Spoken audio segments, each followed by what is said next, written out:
Hello and welcome to the Q Today show for January 31st to February the 3rd. I'm Allison Duddy, one of your hosts for today's show. Thank you, Allison. And I'm Ron Campbell, sitting in for Nate Bello. Just to remind you folks that our weekday show runs from Tuesday to Friday and our weekend offering from Friday to Tuesday. We broadcast every day at 8 a.m., 5 p.m., and 10 p.m. And before we go on any further, Allison, I just want to remind the viewing public out there that we're still accepting sponsors for our program. And we want to thank the Quesnel Caribou Observer for the news stories that we provide you on our program. And with that, over to you, Allison, for the news. Thanks, Ron. And remember, we do just give the highlights. We summarize the stories. So if you want to read the whole story, you can get your copy of the Caribou Observer or check out their website online. Our first story today is a little sad. We've got a local business that's closing its doors as of February 29th after only being in business for 9 months. And it's not closing because of lack of business. Quilla's is a high-end fashion boutique on Reed Street, and it's been broken into 5 times, 3 times through the large pane windows and twice through the front door. It's not just the merchandise accounting for owner Kyla Pinion's loss. It's the damage to her building, the loss of business for a day, damage to product, and of course the repair costs to her building. The doors cost about $300, she said, adding the windows are $600. My one-night call cost $1,300. Take these losses and times them by 5, and Pinion's out more than $8,500 due to these break-ins.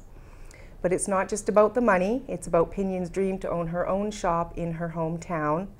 I like the area, she says. I like this town. I love my store. That's why it's so disappointing. So for now, she's weighing her options: relocate, possibly even to Prince George, hold off, maybe try again. It's up in the air, but one thing is certain, she said: the dream's not dead. I'm not much of a quitter. So great spirit there, and I hope that it works out for her down the road. It's certainly a sad commentary on our society when things like that keep happening, when someone is trying to make a go of it and employ yourself and others in a job that sounds like an excellent opportunity. Yeah, it's so unfortunate. You hate to hear about stuff like that. She sounded like she had real passion for her business. And we wonder why people say, well, I've got to go to Prince George or Williams Lake. Yeah, we want people to shop local, but exactly. sometimes but they don't. Yeah, that's right, for sure. And moving along to that, this is about Alan Ray Charbonneau, who was charged with possession of child pornography. His trial date has been set now for February the 29th. He was first arrested back in '09 in March after a Canada-wide investigation. 15 people were charged in the province of British Columbia. 2 of them were here in Quesnel. One was Charbonneau and the other was Jason Turak, and who had his trial was given a 3 months in jail and a 2-year probation. Hopefully this will get off the ground and Mr. Charbonneau will have his time in court. Definitely.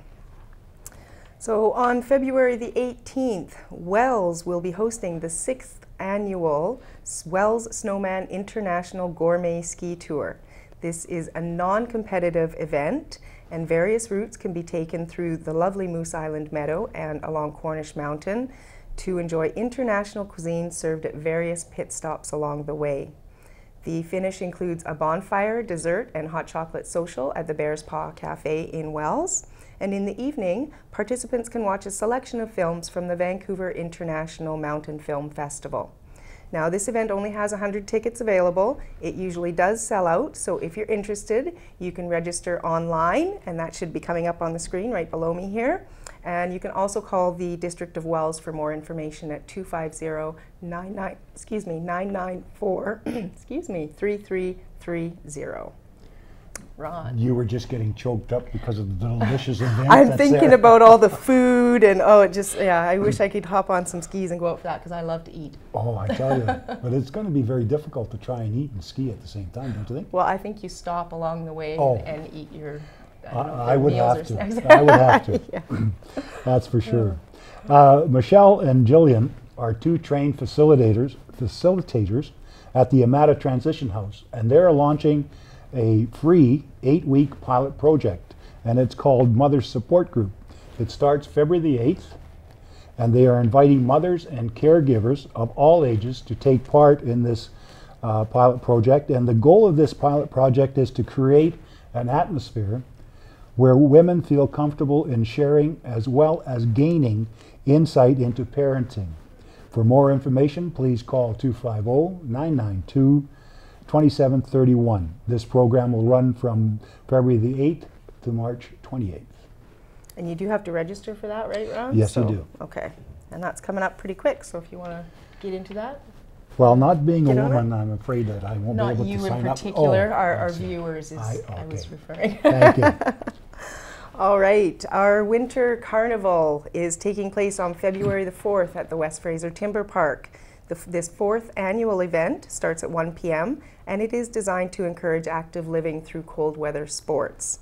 You can go down and try out cross-country skiing, snowshoeing, tobogganing, or skating. And if you don't have your own equipment, they even have stuff there for you to borrow.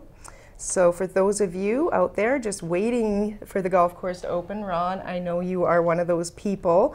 They're actually introducing a new event this year called Frisbee Golf. So that sounds like it would be a lot of fun. Well, I'm going to try it. I can't do much worse than what I do with regular golf. Oh, so. We'll have to see how it goes. We'll do a little interview and see how that goes, Ron, because I'll be curious. But another thing, Allison, on this, one thing I don't see in their events is the bannock. Cooking your own bannock on a stick. Oh yeah, you were mentioning that. Yeah. Well, they're having crafts and goodies and food and stuff, so because rather than play frisbee golf, you'd rather eat the bannock. Yes, yeah, I'm definitely. sure. Okay, so this fun-filled day does include crafts, music. It's got a crazy toque contest if you have a really wacky toque you want to go down and show off, and it wraps up with fireworks at 5:30 p.m. The transit buses will be stopping outside the Timber Park for those who need it, so that's great. And if you would like any information on that, you can phone 992-8200. You could also visit www.quesnel.ca, or you can check out the Quesnel Winter Carnival page on Facebook at www.facebook.com/activeliving.quesnel. That's a long one. We'll have that one on the bottom too, I'm sure. Yes. They're predicting rain, so let's hope that the rain holds off a little bit and the snow stays around for that event, because it is a well-attended event and a lot of people have a lot of fun on there. Mm-hmm. And speaking Outdoor Living Network is highlighting a Quesnel city worker, Pete Rieger, whose chainsaw carving hobby landed him a job on television as a foreman on a show called Saw Dogs. It's a 10-week reality show, and it's shown on Tuesdays at 6 and 9. Pete says to catch the show, as it's an exciting view on chain carving and on the people who do this as a hobby. Read the article in the Quesnel Caribou Observer. It's well covered, and you'll find different events, or I should say different things that Pete went through in recording and doing this TV show. A reality show. Can you imagine? That sounds awesome. Wow. We'll have to check it out. So we've got other stars out there that are on TV besides you and I. Yeah. Good to know. All right, moving along. Olive Walsh is a volunteer with the Canadian Cancer Society, and in her recent Cancer Clips article, she outlined some of the events that are coming up for the Society. The Spring Daffodil Campaign runs through March, with the Daffodil Pin campaign running through April. The Relay of Life this year takes place on May the 26th, and in the summer, the Cancer Office partners with the Quesnel Palliative Care Association to put on the Amazing Race. In her article, Olive thanks Quesnel for all of its support and stresses that they don't expect everyone to respond to every initiative, but rather choose to support the campaigns that touch you. The Canadian Cancer Society recognizes the importance of volunteers, and at their January meeting, May Miller was recognized for her 10 years of service at the Quesnel unit. Good for her. Walsh also thanked my friend here, Ron Campbell, here for taking over the President's duties for December and January, as well as Trevor Guldbranson, who will be taking over those duties for February. The meeting is February the 8th at noon, their next meeting, and members and prospective members are all welcome. If you would like any further information on any of the campaigns, if you'd like to order daffodils or pins, if you're interested in volunteering or becoming a member, you can call the Canadian Cancer Society office here at 250-992-6551. Yes, and I'll add my support to that. The Canadian Cancer Society is a great place to volunteer your time. I have done so for almost 15 years or more.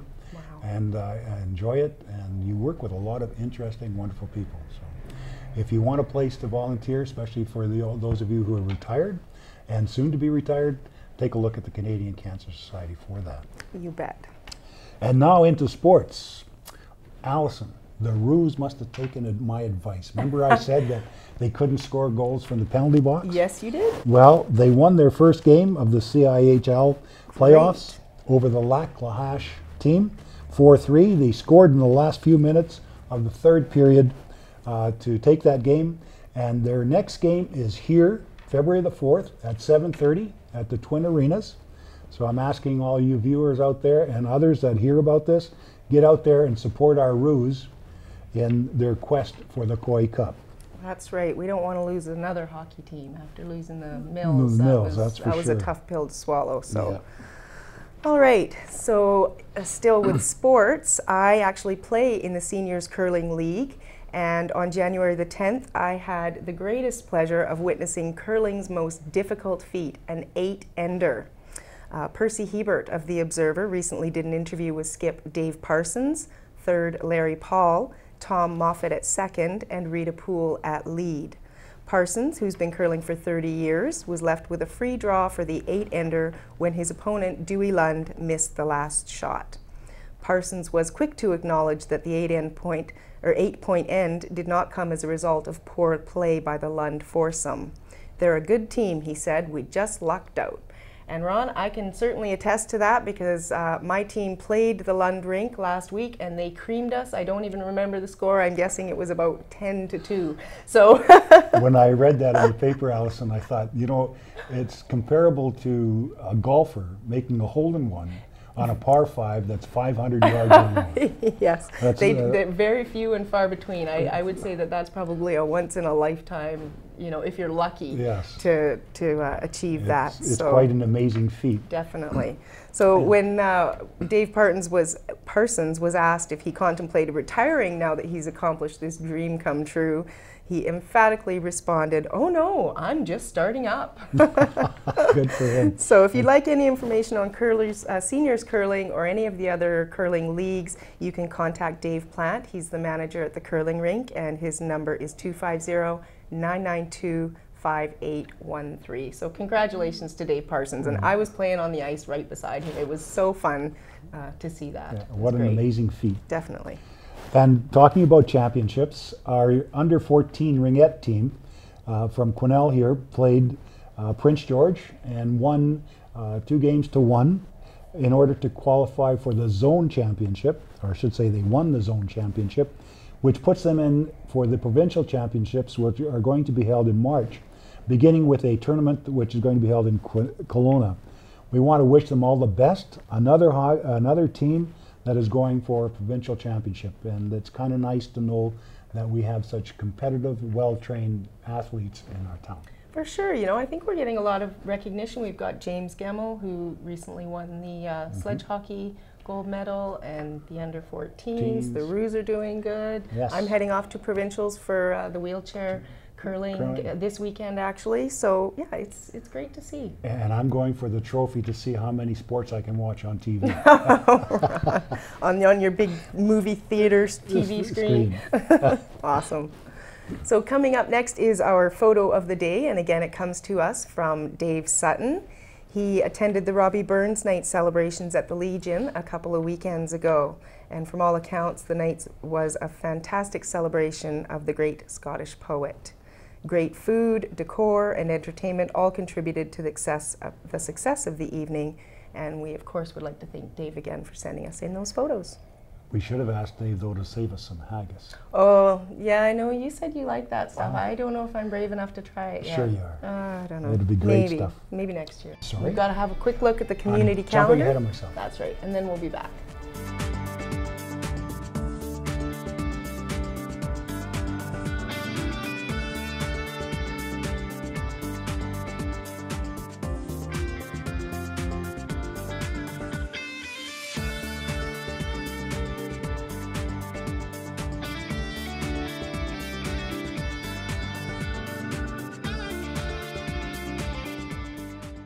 So that's it for this show, and if you have any comments or if you'd like to be a sponsor or volunteer, contact us by email at qtoday@shaw.ca, call 250-992-3650, or you can call the station at 250-992-8363. And thank you for watching, and remember, Q Today is produced by QMAG, the Quesnel Media Access Group. Our purpose is to get a conversation going for Quesnel by Quesnel. Bye for now.